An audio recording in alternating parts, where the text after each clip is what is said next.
Hola, mis queridos hermanos y hermanas, bienvenidos a la segunda parte del estudio Ven Sígueme de esta semana.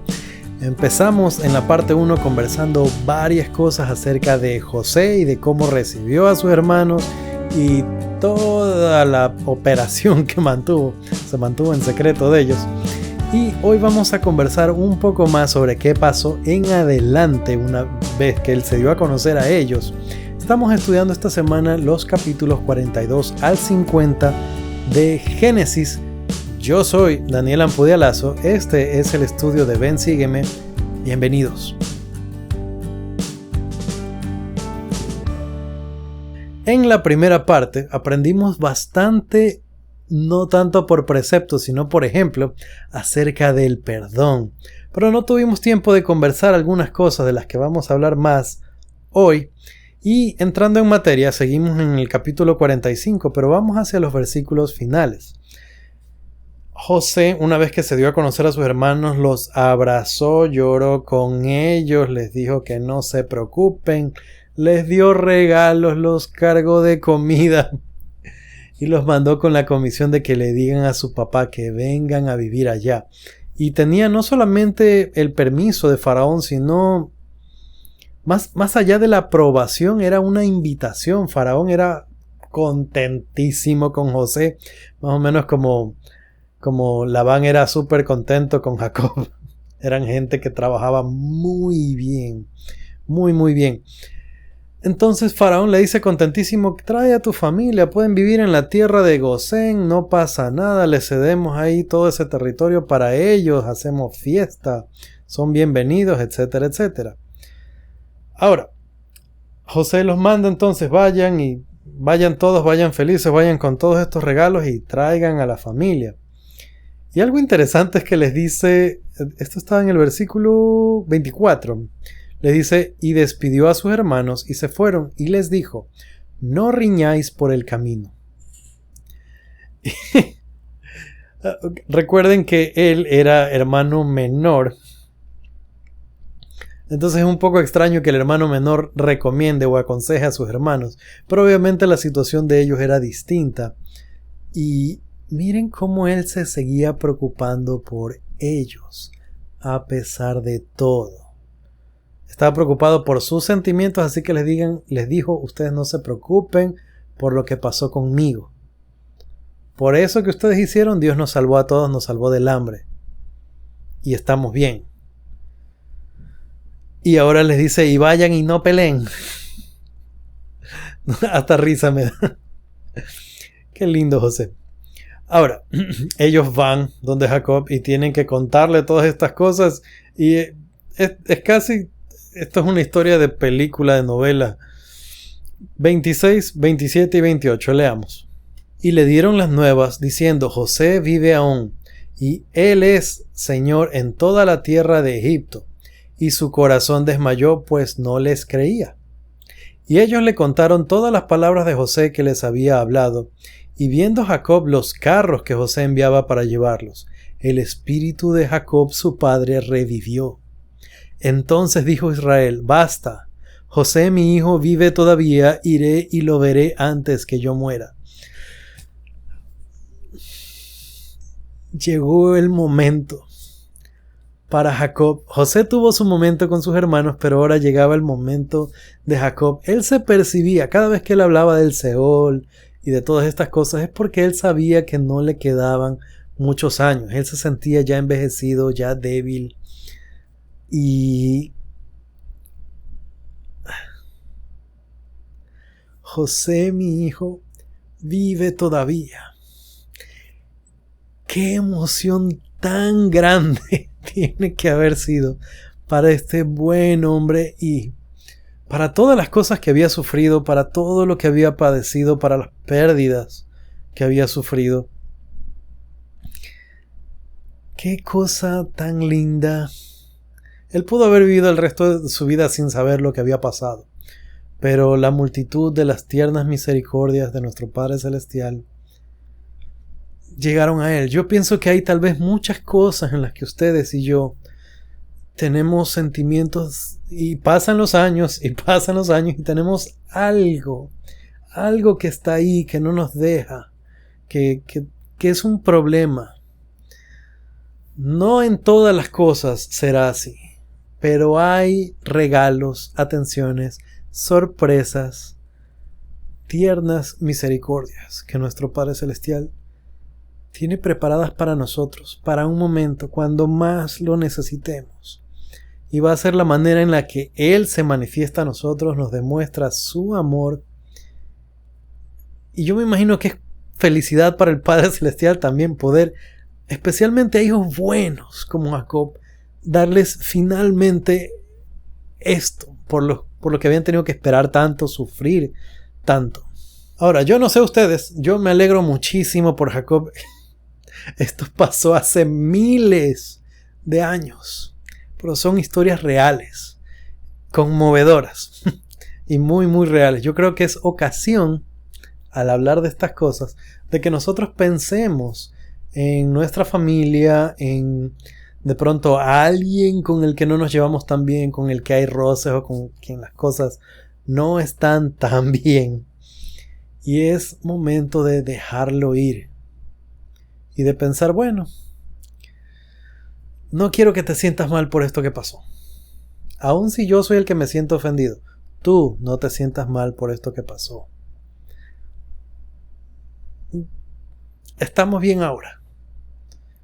Y como José, como Jacob, llorar de alegría, tal vez desmayarse, como le pasó a Jacob. Vamos a pasar al capítulo 46.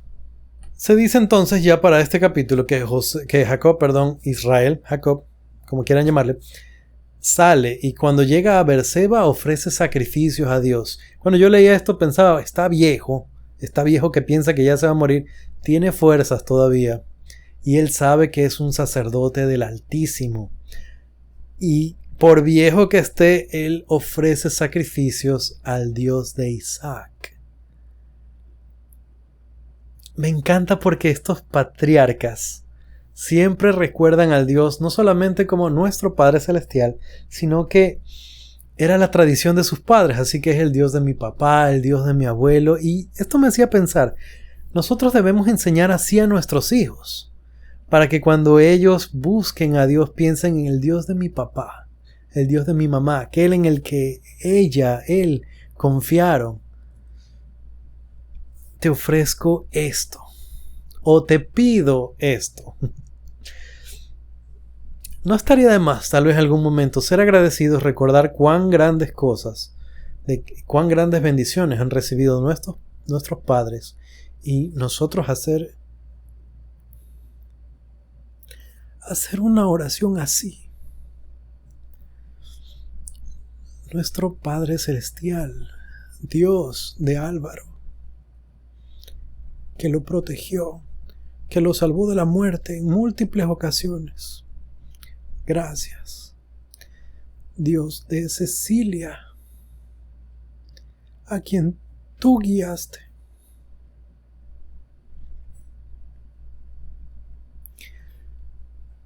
A quien tú observaste su fe, respondiste sus oraciones, le diste instrucciones y nos cuidó a nosotros. Ahora te doy gracias, ahora te pido. Nosotros podríamos demostrar agradecimiento, y esto es algo que se enseña muchísimo en el libro de Mormón, la forma en la que nosotros recordamos a nuestros padres y somos agradecidos porque Dios estuvo con ellos primero.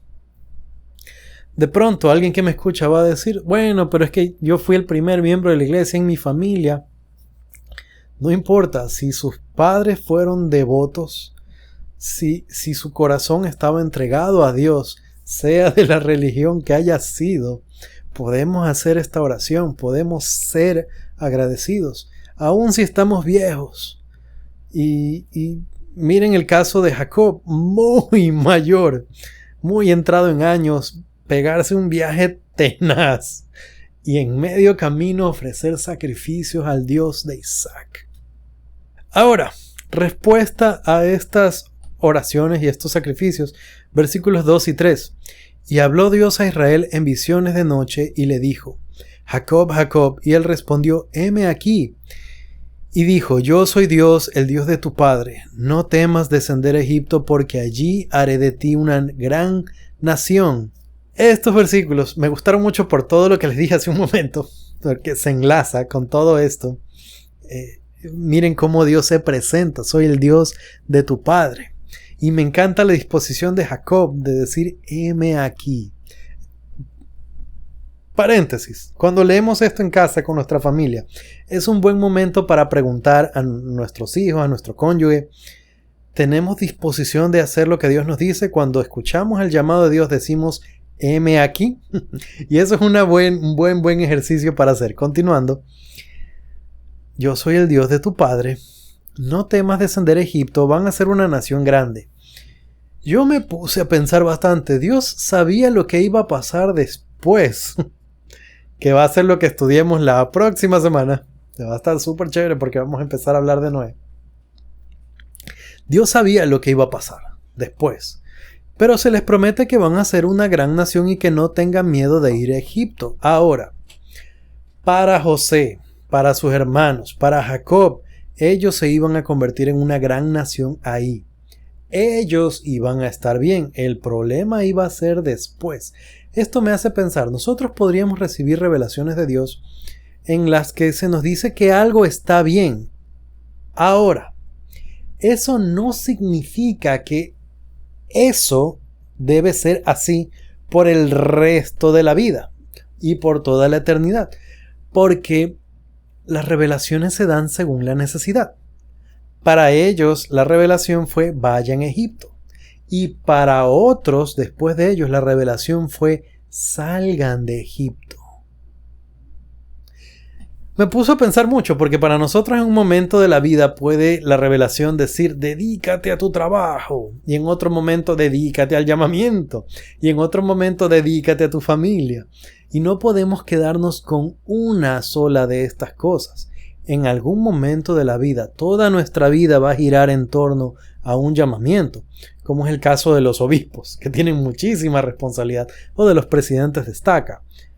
Para el misionero, por ejemplo, toda su vida es la misión durante 2 años, pero una vez que terminan esos 2 años, es momento de regresar. Y este regresar es importante porque a muchos puede pasarles que regresan de la misión y su corazón se quedó allá. Y sienten pesar, tristeza, dolor, no se hallan. Y no lo digo como una crítica, lo digo para que ayudarnos a abrir nuestra mente y abrir nuestros ojos y darnos cuenta que la revelación de Dios, según el momento, según la situación, cambia. Ahora, hay cosas que no cambian. Los mandamientos, por ejemplo. Pero los convenios que hacemos, y además de eso, los convenios que hacemos se mantienen. Eso no cambia. Nuestra fidelidad a Dios, eso no cambia. Asistir a la capilla cambió de manera en cómo se lo hace durante la pandemia, pero así como en aquel tiempo, la revelación fue, hermanos, no vamos a ir a la capilla, pero no se preocupen. La revelación ahora es, hermanos, vuelvan a la capilla, hay que ir de nuevo, hay que volver a activarse. Entonces todo es según.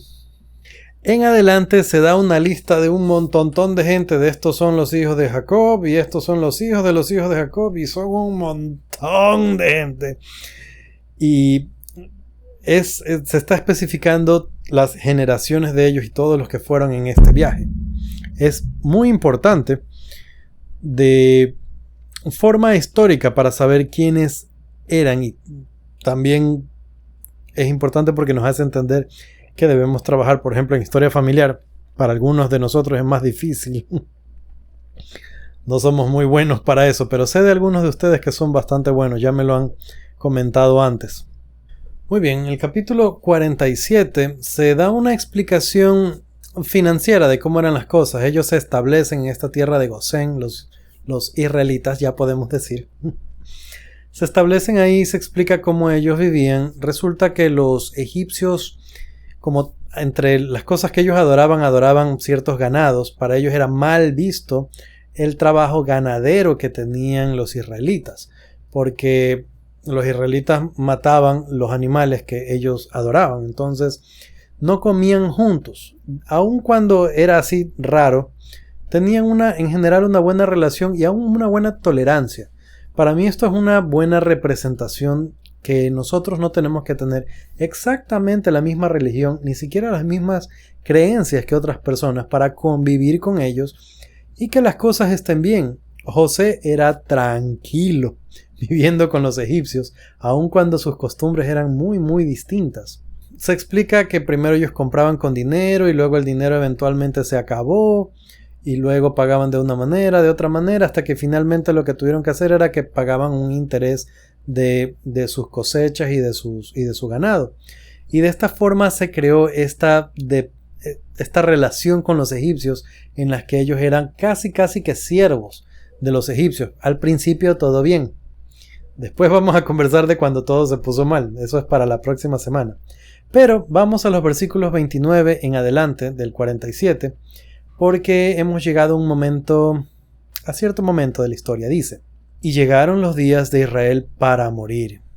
Y llamó a su hijo José y le dijo: si he hallado ahora gracia ante tus ojos, te ruego que pongas tu mano debajo de mi muslo y que hagas conmigo misericordia y verdad. Te ruego que no me entierres en Egipto. Mas cuando duerma con mis padres, me llevarás de Egipto y me sepultarás en el sepulcro de ellos. Y él respondió: yo haré como tú dices. E Israel dijo: júramelo. Y él se lo juró. Entonces Israel se inclinó sobre la cabecera de la cama. Para mí es muy interesante este deseo que tenía Jacob acerca de dónde dormir, dónde descansar. Esto que pone la mano debajo del muslo es referencia a las prácticas que tenían ellos, los semitas, en la forma en la que juraban. Esa era su forma de jurar y de comprometerse. Entonces, el hijo se lo dice, pero el papá le dice: júramelo.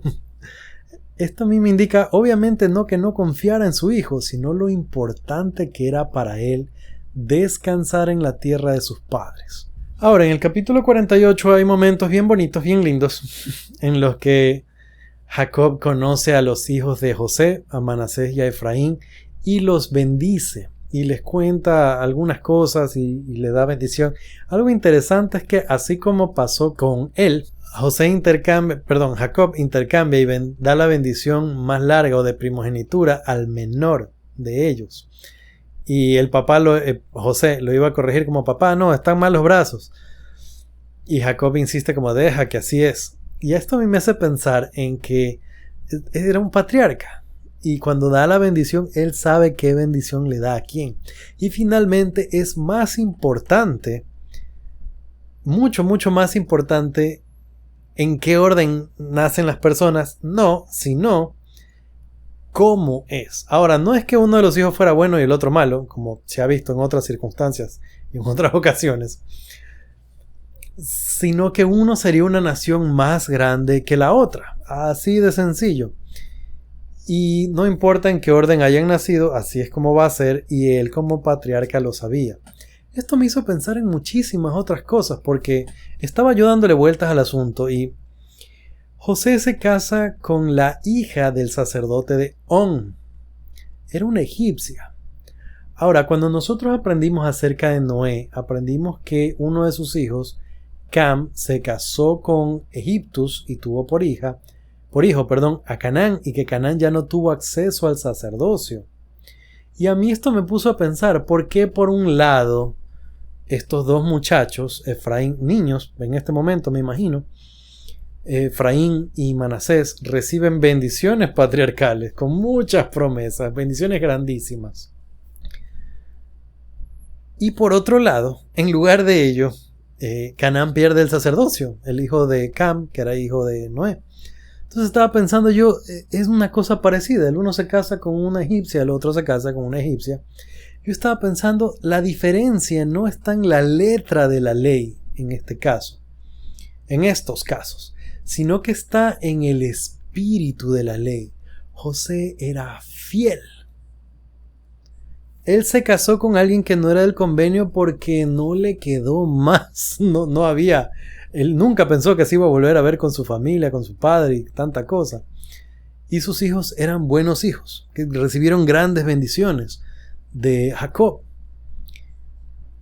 Algo tiene que haber pasado con Canaán, con Cam y con Canaán, que no fueron fieles y por eso perdieron las bendiciones del sacerdocio.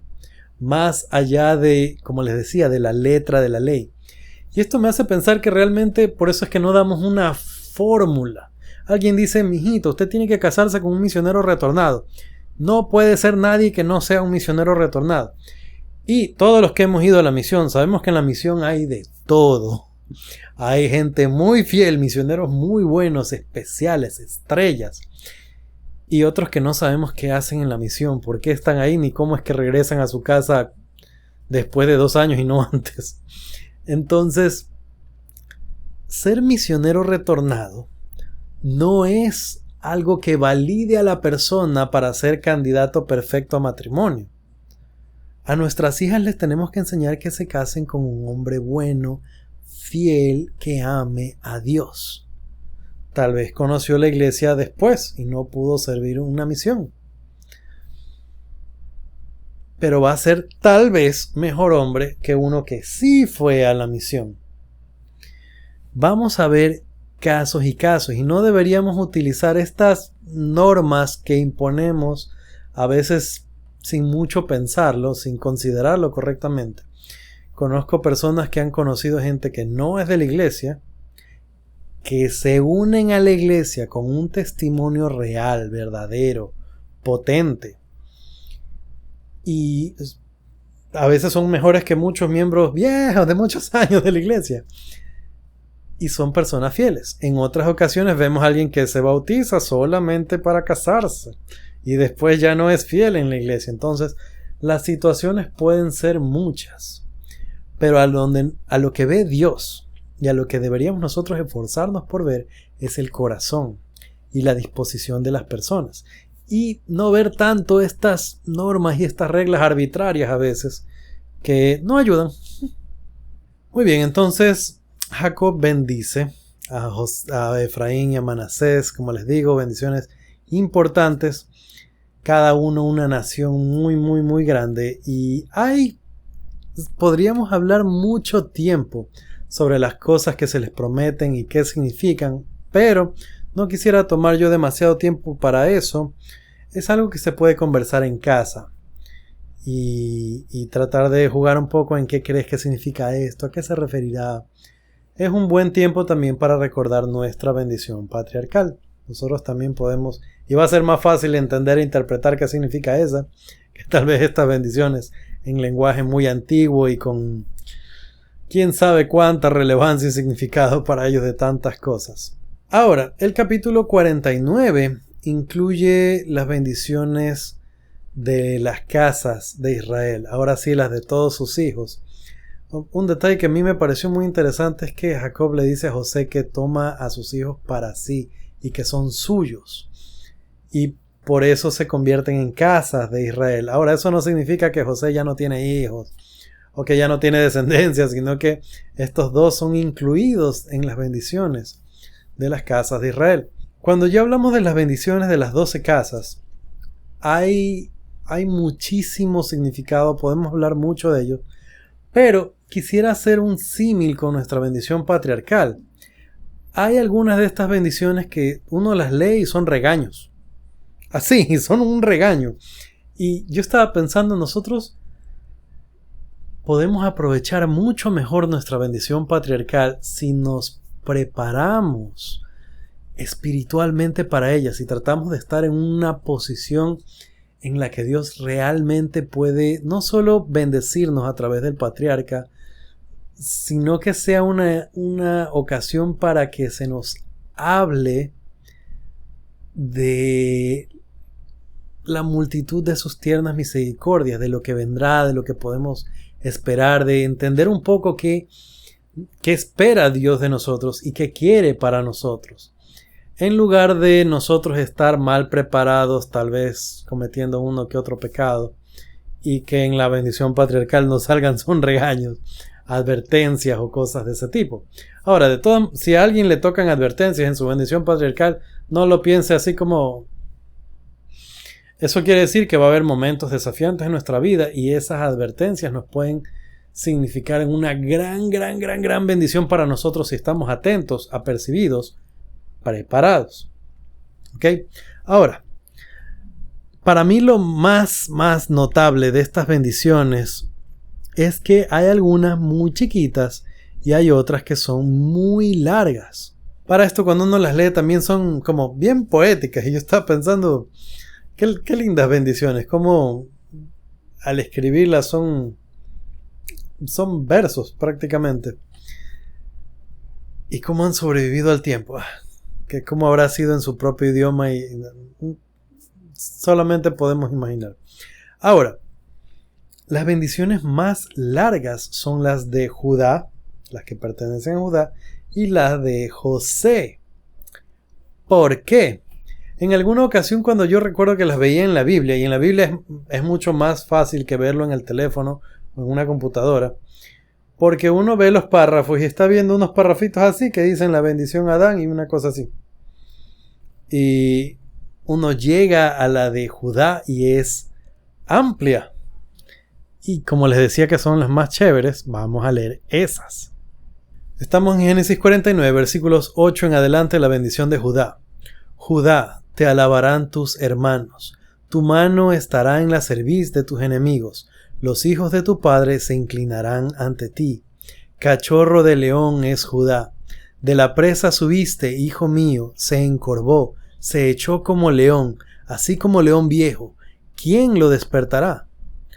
No será quitado el cetro de Judá, ni el legislador de entre sus pies, hasta que venga Silo, y a él se congregarán los pueblos. Atando a la vid su pollino, y a la cepa el hijo de su asna, lavó en el vino su vestido, y en la sangre de uvas su manto. Sus ojos son más oscuros que el vino, y sus dientes más blancos que la leche. ¿Qué son todas estas cosas de las que habla? Y hay algunas como que se lo compara como león viejo. ¿Quién lo va a despertar? Cachorro de león, león viejo.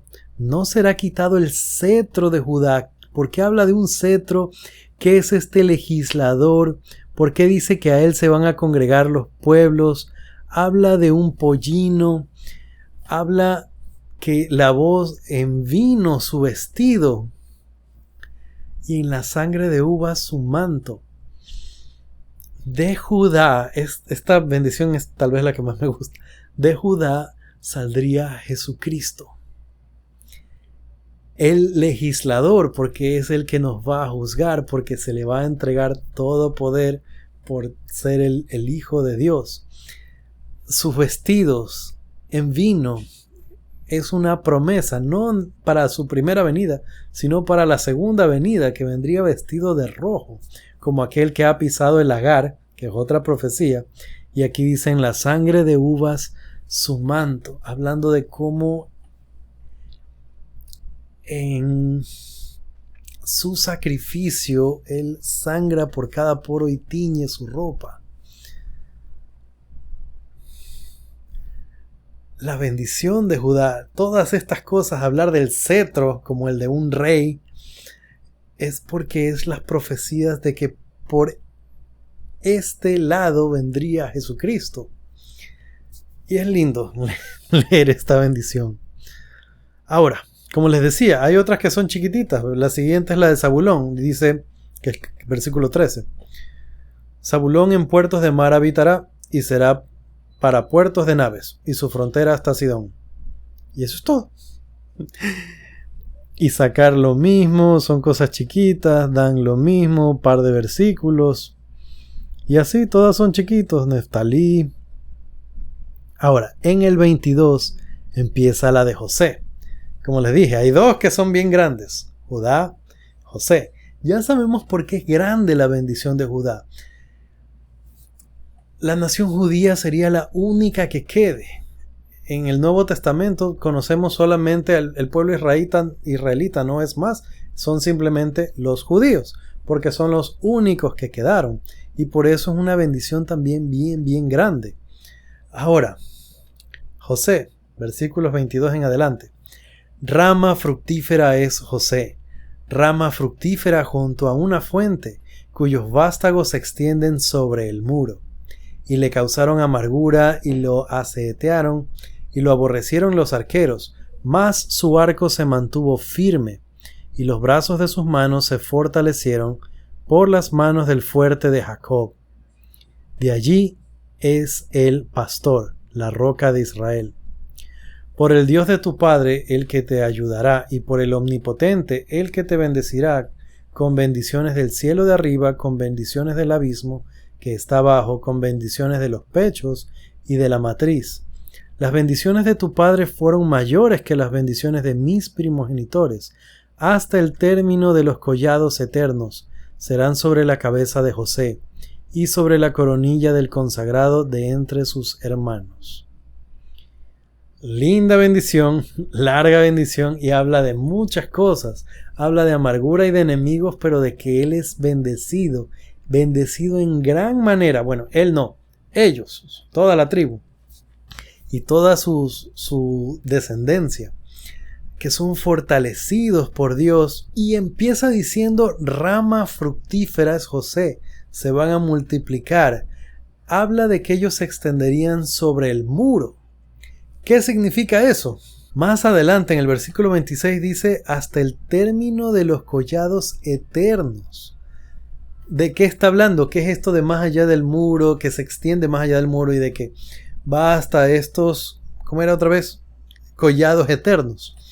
En el manual de instituto se explica, y no solo allí, que se refiere a que llegarían a América, y de lo que está hablando es de nuestro continente.